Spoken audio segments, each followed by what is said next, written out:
مولاي صل وسلم دائما أبدا على حبيبك خير الخلق كلهم.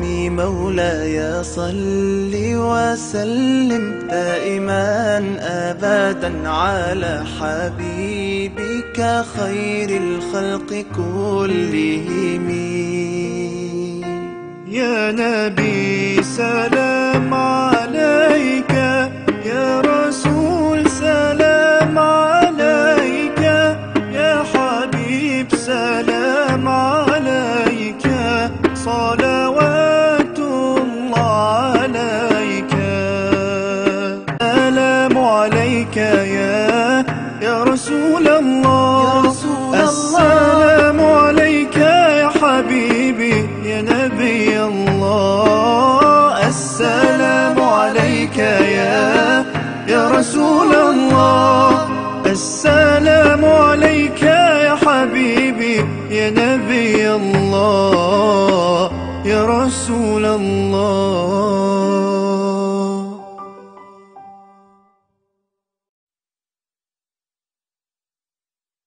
مولاي صل وسلم دائما أبدا على حبيبك خير الخلق كلهم.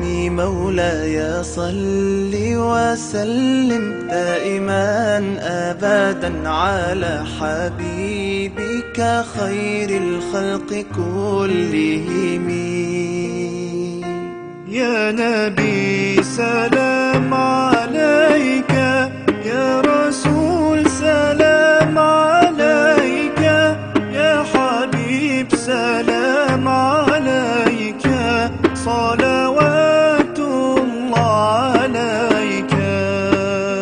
سلام عليك يا رسول الله، السلام عليك يا حبيبي يا نبي الله، السلام عليك يا رسول الله، السلام عليك يا حبيبي يا نبي الله يا رسول الله.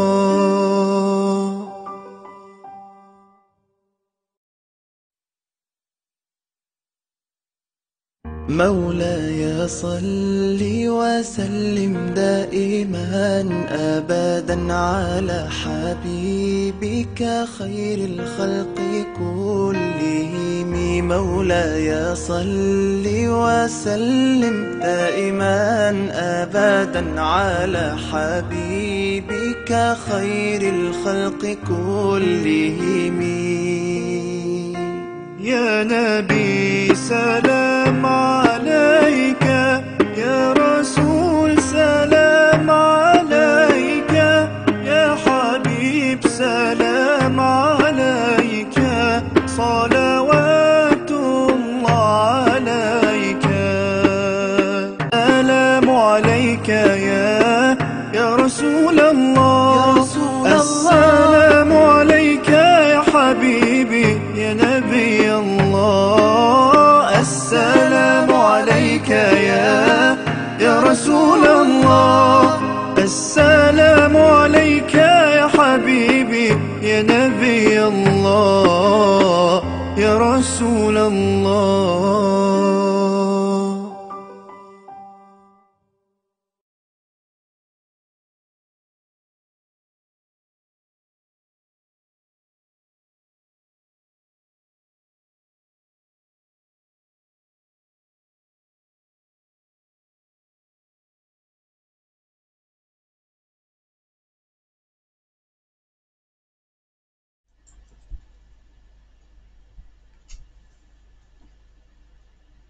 أعوذ بالله من الشيطان الرجيم. بسم الله الرحمن الرحيم. Assalamualaikum warahmatullahi wabarakatuh. Alhamdulillah, alhamdulillahi rabbil alamin, wassalatu wassalamu ala asyrafil anbiya'i wal mursalin wa ala alihi wa sahbihi ajma'in. Alhamdulillah, segala puji dan kesyukuran kita ucapkan kepada Allah Subhanahu wa taala yang banyak melimpahkan rahmatnya kepada kita, melimpahkan hidayahnya kepada kita, melimpahkan rezeki kepada kita dan juga kepada seluruh makhluk yang diciptakannya. Dan jangan lupa ya, selawat dan salam kita kepada junjungan besar kita Nabi Muhammad SAW, kepada para isteri baginda, kepada para ahli keluarga baginda, kepada para sahabat baginda dan juga kepada golongan yang mengikuti baginda sampai hari kiamat, insya-Allah.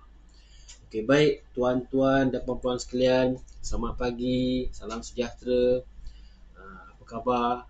Kami di Tamar mendoakan agar kita semua dan juga keluarga diberikan oleh Allah Subhanahu Wa Taala akan kebaikan di dunia, diberikan oleh Allah Subhanahu Wa Taala akan kebaikan di akhirat dan juga diselamatkan oleh Allah Subhanahu Wa Taala dari api nerakanya, insya-Allah.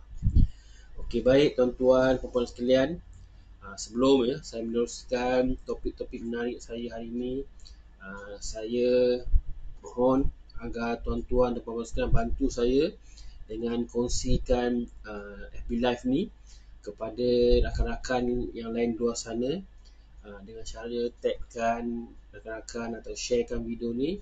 Mudah-mudahan kita sama-sama membantu dalam melakukan perkara kebaikan ataupun kebajikan. Mudah-mudahan kita mendapat pahala di sisi Allah Subhanahu Wa Taala dan juga mudah-mudahan pahalanya berpanjangan sampai hari kiamat, insya-Allah.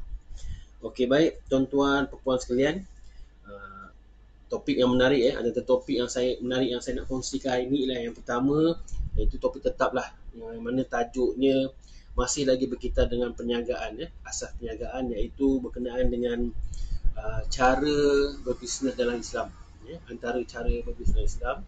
Yang kedua, lepas tu saya akan kongsikan juga peluang perniagaan yang kami ingin kongsikan untuk kita sama-sama bantu tingkatkan ekonomi kita. Dan juga yang ketiga, saya nak kongsikan juga berkenaan dengan kajian secara saintifik di luar sana ataupun di dalam negara, institusi tempatan ataupun institusi di luar negara ataupun di institusi kajian pemakanan perubatan semua ni, tentang khasiat yang ada pada ajwa ataupun kurma ni. Dan juga yang terakhir, saya nak kongsikan berkenaan dengan skema. Mungkin saya dah ditularkan skema ni, cerita ni, suka saya untuk kongsikan semula sebagai peringatan kita bersama-sama lah. Apa skema yang saya cerita ni, jangan lupa tunggulah nanti di dalam siri yang dalam video yang terakhir, dalam topik yang keempat, insyaAllah. Okey, baik tuan-tuan puan-puan sekalian, kita teruskan dengan topik pertama kita, iaitu cara berbisnes di dalam Islam. Okey, baik. Kita tahu bila berniaga ni kita tahu adalah merupakan satu kegiatan ataupun aktiviti ekonomi yang memang Islam menganjurkan lah, Islam menggalakkannya. Hatta kita pernah dengar dalam hadis saya lah, ataupun dalam Al-Quran, saya pun tak pasti, tapi yang ada mengatakan bahawa 9/10 rezeki itu adalah daripada perniagaan. Dan juga kita rata-rata lah kita umat Islam ataupun umat yang bukan Islam pun dia tahu aktiviti perniagaan ni, dia kalau kita buat dengan betul, kita buat secara konsisten, secara bersungguh-sungguh, insya-Allah dia menjanjikan hasil pulangan yang berlipat-lipat kali ganda kepada peniaga tu juga. Kalaulah kita buat bersungguh-sungguh lah. Dan juga kalau kita tengok dalam sirah, bukan saja Rasulullah SAW juga seorang peniaga, malah para sahabat juga ada yang berniaga hingga kari raya hasil perniagaan mereka. Dan bila bercakap pasal Rasulullah ni, yang merupakan dia seorang peniaga ni, Rasulullah sendiri kalau kita tengok, kita baca sirah dia, Rasulullah telah banyak menawan hati orang ramai, pelanggan-pelanggan dia dan juga maupun orang-orang pesaing perniagaan baginda lah. Dan juga dengan cara baginda berniaga tu. Dan jangan lupa melalui perniagaan ni kita bukan saja untuk meraih pendapatan, malah kita boleh membantu lebih ramai orang di luar sana dengan berkongsi rezeki ataupun kita tingkatkan ekonomi melalui perniagaan kita. Dan dan juga dengan keuntungan perniagaan tu kita boleh salurkan macam-macam lah untuk kata orang platform ataupun persediaan kita di hari, bukan hari tua saja, di hari kita menghadap Allah Subhanahu Wa Taala.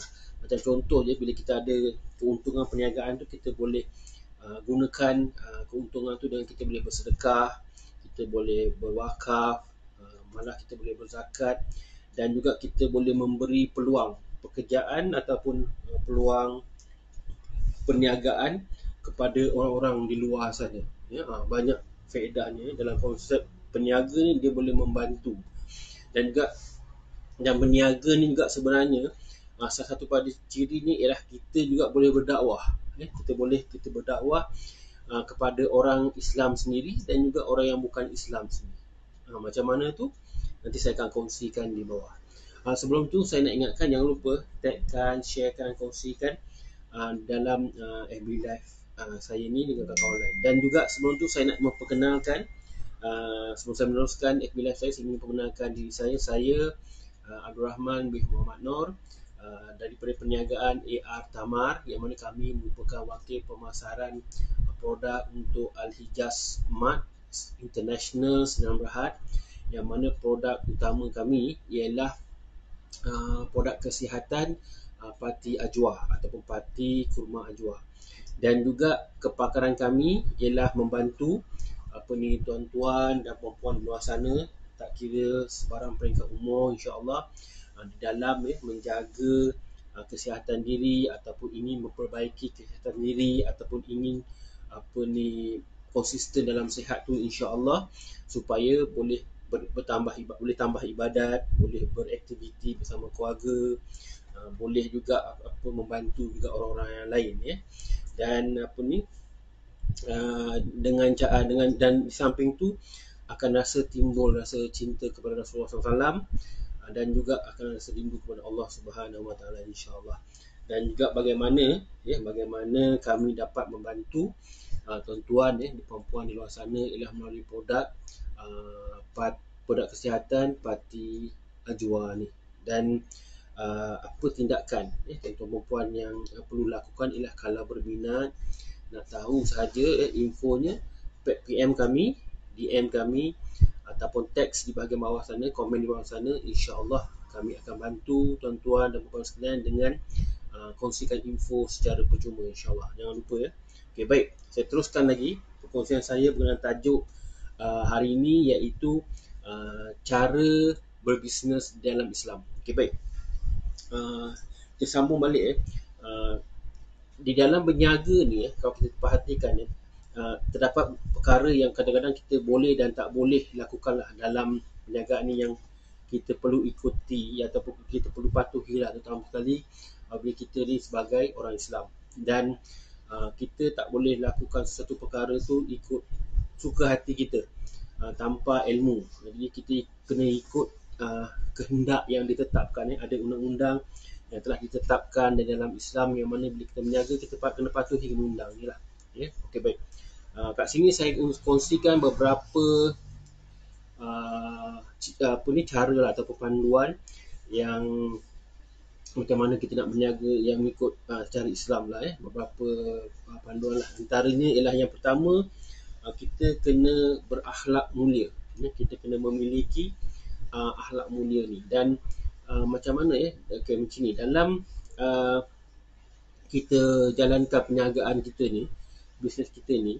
Kalau kita perhatikan, Rasulullah tu sebagai contoh lah, contoh dalam idola kita lah bila kita berniaga ni. Kalau kita perhatikan Rasulullah tu, baginda Rasulullah SAW ni, dia menunjukkan akhlak yang sangat mulia, seperti jujur, dan juga amanah. Dua sifat penting, Rasulullah jujur dan juga sifat amanah. Dan akhlak yang macam ni, akhlak yang mulia ni, di samping itu juga bukan hanya kepada dalaman juga ya. Kita kena jujur dan kita kena amanah. Kita juga perlulah berpakaian kemas. Kita kena jaga kita punya tutur atur kita bercakap tu, tune kita bercakap tu kena sopan. Yang mana ini bukan sahaja memberi kata orang penjenamaan untuk diri kita ya, brand untuk diri kita, malah kita brandkan juga untuk perniagaan kita secara keseluruhannya lah. Dan juga cara tak langsung bila kita buat step-step ni, insya-Allah dia akan membuka mata kepada kata orang penganut-penganut yang belum lagi Islam untuk terpikat dengan Islam. Itu pun satu strategi kita berniaga lah berdakwah. Kita dapat dua dalam satu kata orang baling batu kena dua benda macam tu. Okay, baik. Itu yang pertama. Poin saya yang kedua ialah berzakat. Berzakat. Okey. Bila kita berniaga, jangan lupa bila kita kenalah berzakat ya, setiap tahun berzakat. Setiap cukup 12 bulan atau haul dia, kita kena berzakat. Kita kena keluarkan zakat. Kita tahu nak keluarkan zakat ni, kita kena perniagaan kita tu mestilah cukup haul ataupun cukup perkiraan dia ataupun cukup nisab dia, iaitu setahun lah. Katakan kalau kita berniaga bulan 7, maknanya bulan 7 tahun depan kita bayar zakat macam tu. Dan zakat ni, kalau nak tahu, memang ada dikatakan dalam Al-Quran dan ada disebut dalam hadis, dia zakat dia mensucikan harta kita sebagai founder, ataupun kita sebagai dropship, ataupun kita sebagai stokis, ataupun dan juga harta perniagaan kita daripada perkara-perkara haram ataupun perkara syubhat. Kadang-kadang yang kita tak nampak tu, benda tu jatuh hukum syubhat ataupun jatuh benda haram, kita tak perasan. Benda-benda ni lah, zakat ni lah, dengan berzakat ni lah dia mensucikan diri kita. Tapi sekiranya kita punya perniagaan tu belum mampu, tak sampai haul dia ataupun perkiraan cukup berniaga tu, nisab dia, jadi tu nisab dia dalam 2.5% macam tu. Jadi kita boleh juga keluarkan, gunakan sikit untuk kita bantu bersedekah, kita berwakaf, kita kena keluarkan harta tu juga untuk kita dekatkan diri kita dengan Allah Subhanahu Taala dengan bersedekah. Dan bukan itu saja, dia membantu kita juga untuk amalan kita, persediaan kita di hari kita menghadap Allah Subhanahu Wa Taala. Dan juga ada satu hadis ataupun Al-Quran, saya pun tak pasti, yang mana ada mengatakan setiap harta yang kita miliki tu ada bahagian-bahagiannya yang kita kena agihkan. Bukan 100% kita punya. Macam contoh 100% kita punya, sebahagiannya untuk isteri, nafkah, sebahagian lagi untuk ahli keluarga, sebahagian lagi untuk bapa, sesekar. Ada bahagian-bahagiannya. Jadi dengan cara itu, bila kita bersedekah, rezeki kita bertambah, bisnes kita pun bertambah maju. Okey, baik. Itu bila bercakap pasal zakat. Yang ketiga ialah dalam Islam kita tengok dalam Islam cara yang berbisnes Islam ni adalah teknik ya. Teknik kita menjual menjual yang mana kena jadikan teknik menjual ni kena jadikan dia sebagai unik lah, macam out of the box lah. Okey, antara teknik yang menjual yang tak bijak ni bila kita jual barang, kita letakkan harga yang setinggi yang mungkin. Tak ada dia punya perkiraan dalam Islam berapa persen, 30% ke, 25% ke, ataupun 35%, kita tak letak. Kita ikut harga kita suka je. Dan juga teknik yang nak tahu, teknik yang lebih bijak ialah yang digalakkan dalam Islam, kita meletakkan satu harga per satu paras yang dibenarkan, okay? Dan juga kalau pembeli tu ingin membeli dalam keadaan dia sini kekurangan duit ke apa ke, kita boleh tawarkan harga tu lah. Itu cara kita berniaga. Dan kadang-kadang kita kena ingat kalau kita berniaga ni bukan keuntungan semata-mata yang kita kejar, kita kena ingat juga. Tapi yang penting hasil tu nanti. Maknanya hasil macam ni, kalau kita pandai menjual, pandai mengambil hati pelanggan happy, bermakna pelanggan tu akan bersama kita dalam next pembelian, ataupun dia akan jadi kita punya pembeli tetap lah. Kita punya kita punya klien tetap kita. Jadi maknanya sentiasa kita akan dapat pelanggan baru.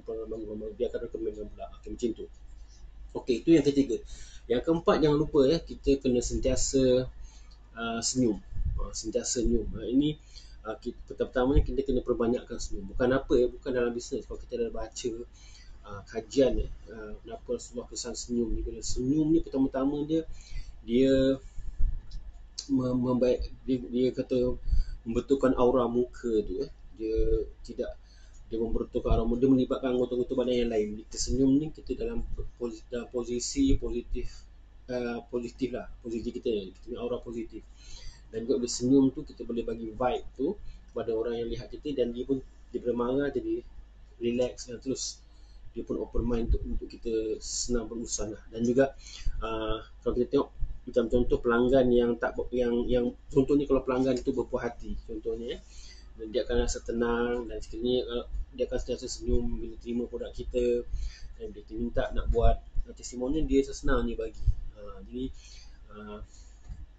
Jadi itu salah satu kebaikan lah bila kita senyum pada pelanggan. Dan juga kita kena ingat bukan senyum ni dalam keadaan kita okey je, kita relax. Kita pun kena juga bertahan. Kita kena beri senyuman dalam keadaan kita penat, kita bersedih ke atau marah ke. Bapak jangan tundukkan lah kita dalam keadaan posisi yang tak senyum kepada pelanggan. Dan juga bila kita dah ada pelanggan tu, kita layanlah dengan baik mungkin, sebaik mungkin. Kenapa? Kerana kita tahu rezeki tu datang daripada Allah, dan Allah kalau jantik hati pelanggan tu datang kepada kita, jadi mereka ni adalah sumber rezeki kita untuk berniaga. Pasal apa saya cakap ni? Kalau kita berniaga, kebiasaan ni yang saya nampak kita berniaga ni, kita banyak kebergantungan kita kepada Allah. Rezeki kita tu kita tak pasti hari ni rezeki kita dapat berapa. Kita usaha, kita tak pasti, Allah juga yang menentukan. Kalau makan gaji tu, kalau dia ponteng kat office pun dia dapat gaji yang tetap, kan? Itulah kan, lebih kurang. Tapi kalau kita niaga ni, kalau kita tak berusaha, kita tak dapat. Kalau kita berusaha pun belum tahu pasti lagi.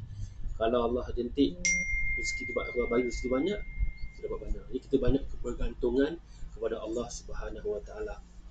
Dan itu yang keempat. Kelima ialah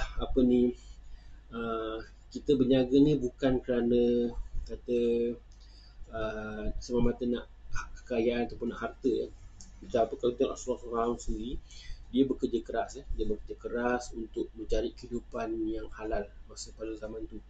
Dan baginda, kalau kita tengok, dia menjalankan perniagaan bukan sahaja untuk menyara kehidupan dia, tapi untuk mengukuhkan ataupun untuk mengumpulkan dana untuk membangunkan Islam ni.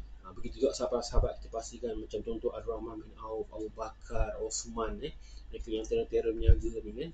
Kelebihan yang Allah bagi, mereka berniaga bukan untuk diri mereka, tapi banyak boleh katakan 99% ataupun 90%, 95% disumbangkan balik kepada Islam untuk mengembangkan Islam. Maksud saya di sini ialah kalau kita berniaga, jangan lupalah kita buat juga kebajikan. Kita jalankan aktiviti kita hablum minan nas tu. Itu jangan lupa. Okey, baik.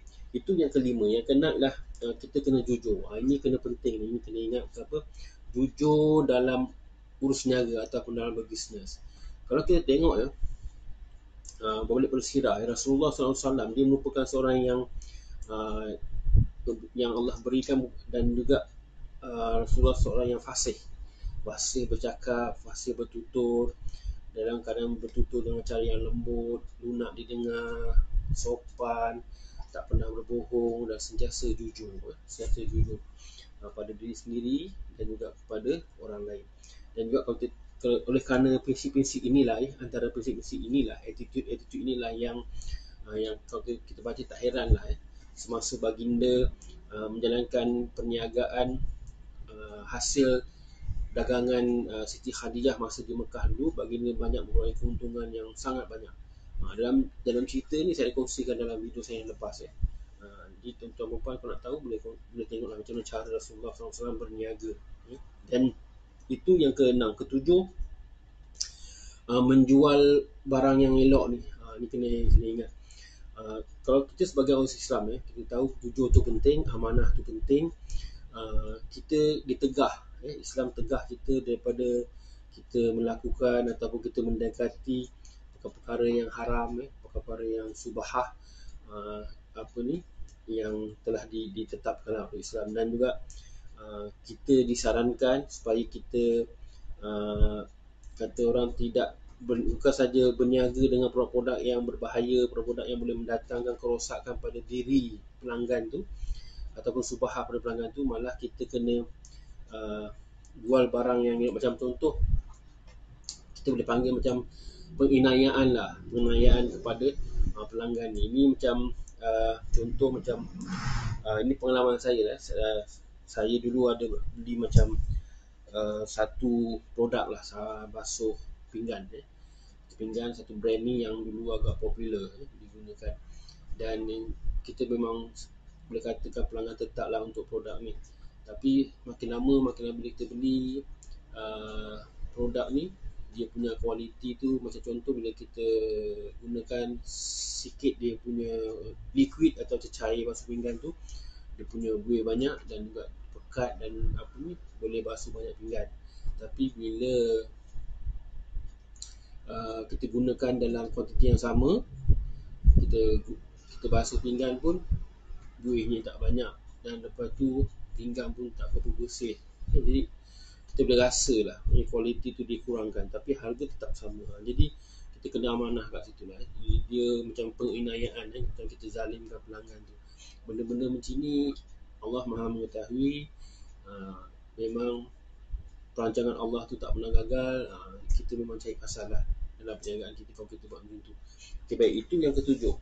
Yang ke-8 ialah jauhi riba. Apa kemana riba ni dengan kita berbisnes ni? Dia macam ni. Bila kita menjalankan aktiviti perniagaan ni, kita tahu amalan riba tu memang amalan yang ditegah dalam Al-Quran. Ada ayat dia.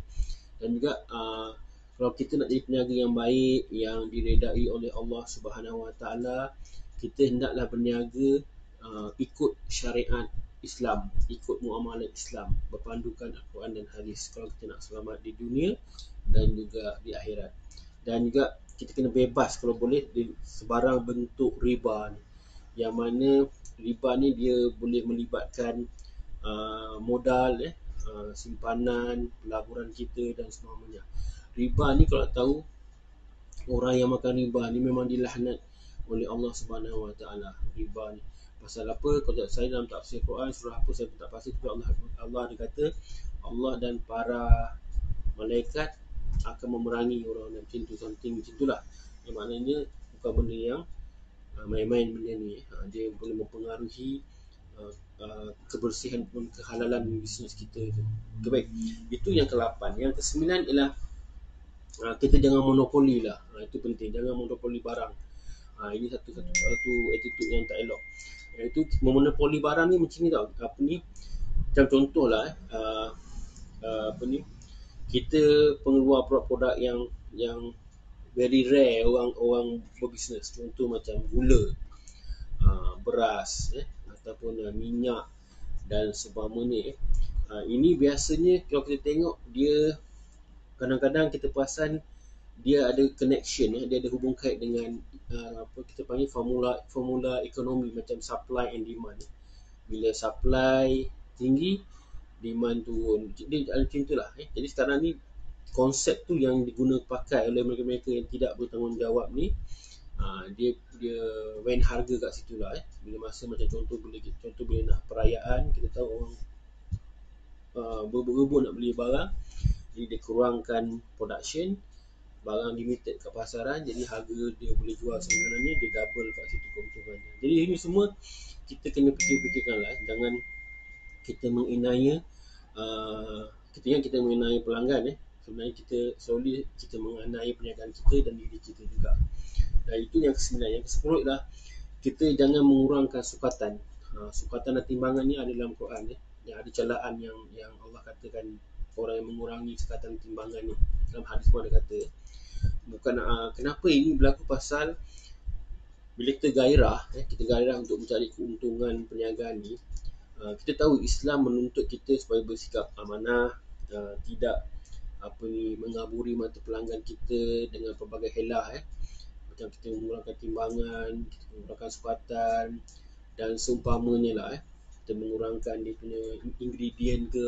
Jadi perbuatan ni memang dilarang dalam Islam. Memang manusia atau kita kata pelanggan tak nampak, kita buat kat kilang kita ataupun dekat kedai ke kat mana, tapi kita jangan lupa Allah melihat. Allah melihat, memang tak lepas manalah. Itu sebenarnya. Okey, baik. Faham ke faham? Mudah-mudahan kita mendapat sesuatu ilmu. Mudah-mudahan dipermudahkan urusan kita semua, insya-Allah. Itulah tadi perkongsian saya berkenaan topik yang pertama berkenaan ciri berbisnes dalam Islam. Okey, baik tuan-tuan dan puan-puan sekalian, sebelum saya meneruskan bila saya ingin berpesan kepada tuan-tuan, jangan lupa bantu sharekan, tagkan, dan jika sebarang pertanyaan boleh komen di bawah, boleh PM kami dan kami, insya-Allah kami akan bantu dengan berkongsi info free of charge, tak ada masalah. Okey, baik, saya teruskan topik saya kedua, iaitu peluang perniagaan yang kami ingin tawarkan. Okey, macam ni, kami sedang mencari dan masih lagi mencari satu grup yang mana kalaulah tuan-tuan dan puan-puan ataupun tuan-tuan puan sendiri ataupun tuan-tuan dan puan kenal sesiapa di luar sana, serumah ataupun student ataupun yang masih mencari pekerjaan tetap ataupun yang ingin cari duit lebih untuk diri ataupun untuk ekonomi keluarga ataupun pesara kerajaan atau swasta, jangan lupa bantu kami dengan sharekan link ni ataupun PM kami, DM kami, insya-Allah kami akan bantu sebaik mungkin, insya-Allah. Dan untuk pengetahuan tuan-tuan puan-puan sekalian, pengambilan kami tak banyak buat masa ni. Kita akan, bila cukup kuota pengambilan dalam satu grup tu, kami akan stop dan kami akan buat training lah. Dan juga dropship kami ni, pendaftaran percuma, kami tak kenakan sebarang yuran pendaftaran, tak perlukan sebarang modal, modal disimpan di rumah ke di office tak perlu, dan juga tak perlu simpan stok lah maknanya, dan juga tak perlu post barang. Jadi di samping tu kami bantu tuan-tuan dan puan sekalian dalam bentuk pemasaran lah. Pemasaran dan training. Macam pemasaran ni, bahan pemasaran tu kami sediakan, sama ada image ke, sikit copywriting ke, untuk tuan-tuan sebarkan di sosial media tuan-tuan dan puan, video-video pemasaran, itu semua kami akan kongsikan lah. Itu bahan-bahan pemasaran. Dan juga kami akan support dalam tuan-tuan dan puan sekalian dalam training macam kita panggil group support, iaitu kalau sesiapa yang jadi dropship kami, kita akan invite masuk dalam FB group kami ataupun WhatsApp group kami, dalam Telegram group kami. Yang mana group-group ni kita akan bagi macam-macam lah info-info terkini untuk pengetahuan yang boleh dijadikan untuk sebagai alat pemasaran, untuk melicinkan, melancarkan kempen pemasaran tuan-tuan perempuan di sosial media, tuan-tuan perempuan sekalian, insya-Allah. Okey, dan di samping itu coaching pun kita bagi, coaching. Kita tengok macam mana kita akan try tu buat one-to-one ke, ataupun kita akan cuba secara bergrup dalam bentuk Zoom lah. Kita kumpulkan dan kita akan bagi training. Dan di samping tu juga bukan saja komisi yang tuan-tuan perempuan dapat daripada dropship kami, hasil jualan tu, kami akan juga sediakan reward lah ataupun bonus kepada sesiapa dropship kami yang berjaya capai target yang kami nakkan tu, sama ada target bulanan, target 3 bulan ke, target 6 bulan, target 9 bulan ataupun target tahunan. Kita akan bagi bonus. Kita appreciate apa yang usaha daripada tuan-tuan perempuan sekalian, sama bantu membantu kita bangunkan ekonomi, insya-Allah. Tapi apapun yang penting ialah tuan-tuan perempuan dan sekalian perlu rajin dan komited. Itu yang penting. Okey, baik. Itu habis topik yang pertama. Tapi jangan lupa kalau nak tahu, sertakan nama, email dan handphone di bahagian komen di bawah, atau PM kami lah, senang. Itu lebih selamat. Kalau tak ada komen bahaya. PM DM kami, nama, email dan handphone, InsyaAllah kami akan bantu, kami akan kongsikan infonya secara percuma insyaAllah. Okay, baik. Itu topik yang kedua. Dan juga topik ketiga saya ialah saya nak sharekan sikit lah ya, tentang satu kajian secara saintifik lah, yang mana satu kajian ni dalam dia kajian tentang kurma ni ataupun ajwa ni dalam satu kita panggil magazine perubatan. Tajuk dia The Fruit of the Date Palm is possible use as the best food for the future. Dia kata apa ni, buah kurma ni, tamar ni, dia apa ni adalah kita panggil makanan untuk masa depan. Apa cerita dia macam ni. Ada beberapa grup yang saintifik yang buat kajian tentang makanan kurma ni. Dia dapati lah hasil kajian mereka, dia dapati kurma ni dia ada dalam 15 jenis garam mineral. 15 jenis garam mineral yang mana bukan itu saja, kurma tu kaya dengan vitamin, multivitamin, dan juga dia mengandungi karbohidrat yang tinggi. Okey. Iaitu dia mengandungi 15 jenis mineral, kaya dengan karbohidrat dan juga vitamin. Dan juga dia kata protein yang terdapat dalam buah kurma ni, ini kurma lah termasuk ajwa, dia terbina daripada 23 jenis asid amino yang mana yang sebahagian tidak ada dalam buah-buahan. Saya ulang sekali lagi, dalam kurma tu dia ada protein tu yang mana dia terkandung 23 jenis asid amino, yang mana 23 jenis asid amino tak ada pada buah-buah lain, hanya ada pada kurma sahaja. Dan juga antara mineral yang terdapat dalam buah kurma ni ialah kalium, boros, kalsium, kobalt, besi, magnesium, fosforus, natrium, zinc, fluorin dan seumpamanya lah. Dan banyak lagi. Dan vitamin juga ada vitamin C, B1, B2, B7, vitamin A dan banyak lagi. Jadi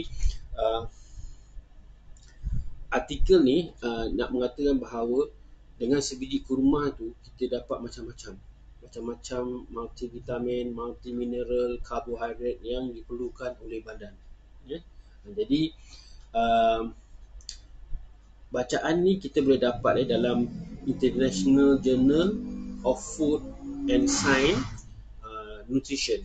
Dia ada publishkan khas about kurma ni lah, kebaikan kurma ni kepada kita semua. Jadi fikir-fikirkanlah kehebatan kurma yang Allah ciptakan selain daripada tumbuhan lain, dan juga kenapa ajwa tu menjadi pilihan Rasulullah SAW sendiri dan para sahabat. Jangan lupa. Dan juga ajwa tu sendiri ada dalam hadis, kurma lain tak ada. Jadi kena fikir-fikirkanlah apakah kebaikan yang ada, apa lagi kebaikan yang kita tak tahu dan tak dapat dibuat kajian, dan masih lagi dibuat kajian dalam ajwa tu yang boleh membantu kesihatan diri kita. Okay, baik. Itu saja berkenaan dengan topik ketiga saya berkenaan dengan ajwa ataupun kajian saintifik berkenaan kurma ajwa ni ataupun kurma sendiri. Dan sebelum saya mengakhiri FB saya, suka saya nak ingatkan kepada tuan-tuan dan puan-puan di luar sana, iaitu berkenaan dengan bila berlakunya COVID ni, macam-macam kita dengar tentang scammer ni, dan salah satunya ialah, dan saya rasa tuan-tuan puan-puan mungkin tahu scammer ni, iaitu kita kena waspada penyebaran borang pendaftaran vaksin. Borang pendaftaran vaksin COVID-19 dia melalui saluran yang tidak rasmi. Dia macam mana cerita dia? Ringkasan cerita dia macam ni menurut artikel ataupun kita panggil kenyataan jawatankuasa khas jaminan akses bekalan vaksin COVID-19 ni, ataupun sekatan dia JKJAV, yang mana dia kata sila abaikan sebarang borang pendaftaran vaksinasi yang disebarkan di WhatsApp ataupun di Telegram atau mana-mana saluran yang tidak rasmi. Dan juga dia kata apa, kalau kita lalai ataupun kita teruskan berdaftar kat situ, ditakuti kita punya data peribadi akan disalahgunakan lah. Jadi dia kata kalau nakkan borang tu, dia kata silalah. Dia kata kalau nak borang tu silalah ke laman sesawang www.vaccinecovid.gov.my/panduan ataupun saya ulang sekali lagi, www.vaccinecovid.gov.my/panduan. Okay, baik. Itu saja yang saya nak kongsikan hari ini untuk tuan-tuan dan puan sekalian. Mudah-mudahan kita dapat sesuatu ilmu dan juga mudah-mudahan dipermudahkan urusan kita semua insya-Allah hari ini. Kepada tuan-tuan dan puan yang baru saja mengikuti FB Live saya, jangan lupa boleh ulang share, kemudian boleh dengar kemudian dalam video, boleh download nanti dalam FB Live video nanti. Dan juga kepada tuan-tuan dan puan yang telah mengikuti FB Live saya daripada awal hinggalah penghujung ni, kami ucapkan berbanyak-banyak terima kasih. Moga kita dapat sesuatu ilmu dan juga terima kasih juga atas komitmen dan konsisten tuan-tuan puan mengikuti FB Live saya ini. Okay, baik. Akhir sekali pesanan saya berkenaan COVID-19 juga, jangan lupa amalkan penjarakan sosial, ikuti SOP daripada Kementerian Kesihatan Malaysia ataupun Majlis Kesihatan Negara, dan juga jangan lupa pakai double face mask, sentiasa tangan. Jangan lupa juga gunakan My Sejahtera apps tu, dan juga dan juga yang penting jangan lupa kita berusaha, kita berdoa, kita bertawakal. Semoga Allah beri kita kekuatan untuk harungi COVID-19 ni. Allah bantu kita harungi ujian ni lah, dugaan ni atau musibah ni bersama-sama, dan kepada Allah lah kita berserah. Okay, baik tuan-tuan dan puan sekalian, kita jumpa lagi besok dengan topik-topik yang menarik pada waktu yang sama 11 pagi insya-Allah. Andai kata kalau tak dapat esok saya ada urusan lain, saya akan kongsikan notification bila kita akan buat live besok. Tapi insya-Allah setakat ni pukul 11 pagi insya-Allah. Okey, baik tuan-tuan dan puan-puan sekalian, itu saja yang saya nak kongsikan hari ini. Saya akhiri FB Live saya dengan tasbih kifarah dan juga suratul As. Subhanakallah wa bihamdik, asyhadu an la ilaha illa ant, astaghfiruka wa atubu ilaik. A'udzu billahi minasyaitonir rajim. Wal 'asr innal insana lafi khusr illa allazina amanu wa amilus solihat wa tawasaw bil haqq wa tawasaw bis sabr. Saya akhiri dengan moto ataupun prinsip perniagaan kami, iaitu sebaik-baik manusia ialah manusia yang paling bermanfaat bagi manusia lain. Wabillahi taufiq wal hidayah. Assalamualaikum warahmatullahi wabarakatuh.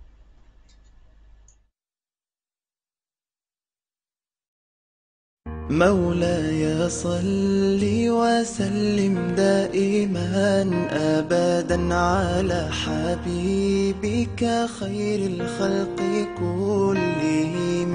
مولاي صل وسلم دائما أبدا على حبيبك خير الخلق كلهم.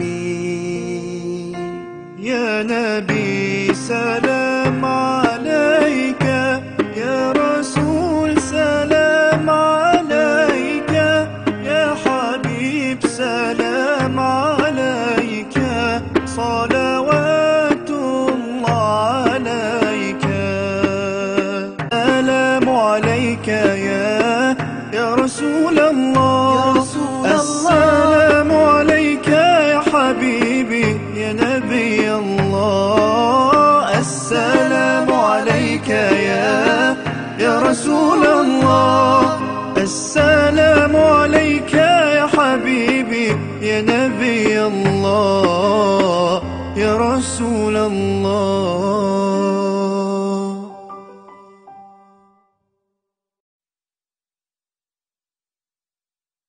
مولاي صل وسلم دائما أبدا على حبيبك خير الخلق كلهم.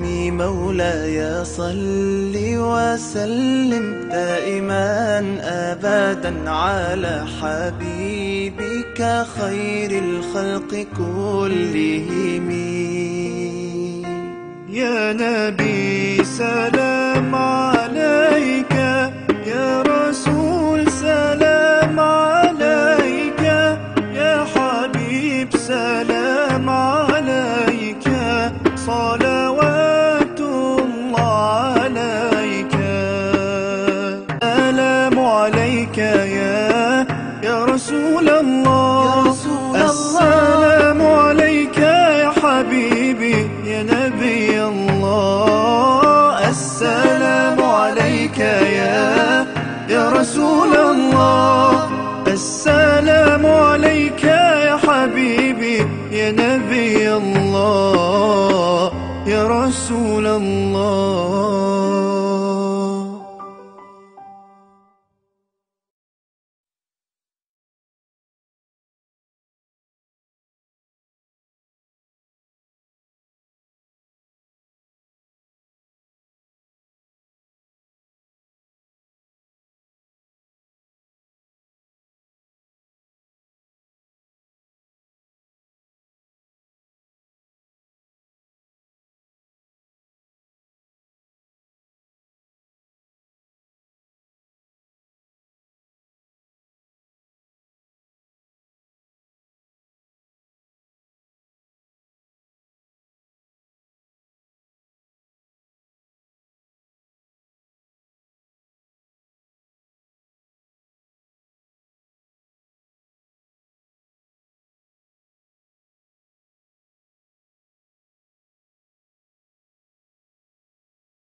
السلام عليك يا حبيبي يا نبي الله، السلام عليك يا رسول الله، السلام عليك يا حبيبي يا نبي الله يا رسول الله.